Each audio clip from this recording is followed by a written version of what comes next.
Après l'opération spectaculaire de Greenpeace à Fessenheim en Alsace, que peut-on dire sur la sécurité du nucléaire en France ? C'est le thème de ce nouveau face-à-face de la rédaction.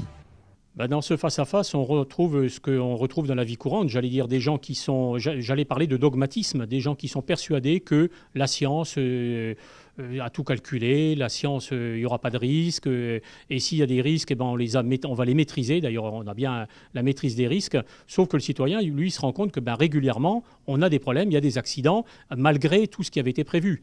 Et là, dans le domaine du nucléaire et dans le domaine des réacteurs nucléaires, c'est beaucoup plus grave parce que s'il y avait une explosion, un accident majeur, là, c'est-à-dire que certains calculent c'est un quart de la France qui serait contaminée. Bien écoutez, je retiens que les positions sont quand même divergentes sur beaucoup de plans. Je m'y attendais.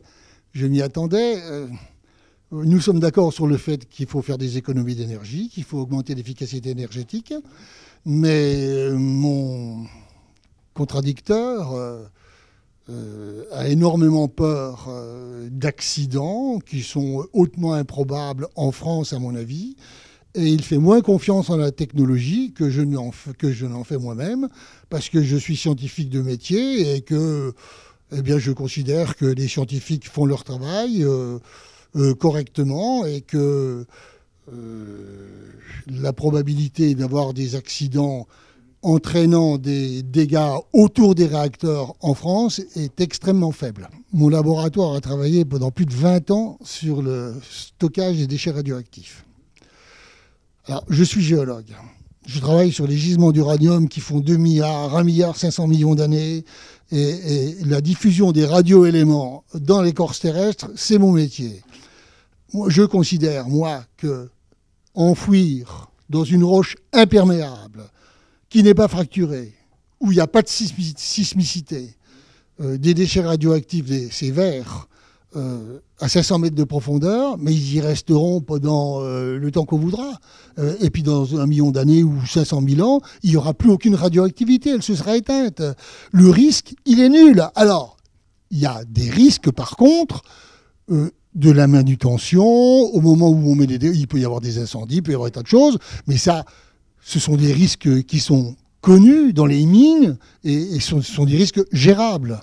Nous entendons dire, nous en tant que citoyens, que justement, ce lobby de nucléaire est extrêmement puissant. On a vu des anciens ministres qui ont écrit des livres et qui ne se cachent pas de dire que vous avez des lobbies pétroliers, automobiles qui sont extrêmement puissants, mais que celui du nucléaire, c'est quelque chose qui nous dépasse. Et personnellement, après 20 ans de pratique, effectivement, je me rends compte que là, on a vraiment à faire quelque chose. Vous allez dans les cours ministériels, c'est pas les ministres qui décident, c'est même pas l'administration. Il y a un vrai lobby. Mais c'est aussi le rôle du citoyen de donner un coup de projecteur, de s'informer, de dire après, regardez ce qui se passe. Et est-ce que ça, c'est normal ? Et si ça n'est pas normal, c'est justement aux citoyens, dans son ensemble, le plus nombreux possible, d'appuyer sur les décideurs, sur les élus, pour changer la donne. Non, la règle du jeu n'est pas bonne, elle n'est pas saine en France. Il faut la changer. Encore une fois, le citoyen, lui, n'est pas un technicien, donc il se tourne, ne serait-ce qu'en France, il regarde, est-ce qu'il y a des gens qui sont formés, qui sont experts dans ce domaine-là ? Et effectivement, nous découvrons que même en France, on a des ingénieurs géothermiciens, des ingénieurs énergéticiens qui ont fait tous. Il y a un certain nombre de plans de calcul qui sont faits en France et on se rend compte qu'effectivement, je lisais la semaine dernière, le plan qui est le plus court pour sortir du nucléaire, c'est 5 ans. On peut sortir du nucléaire en France en 5 ans.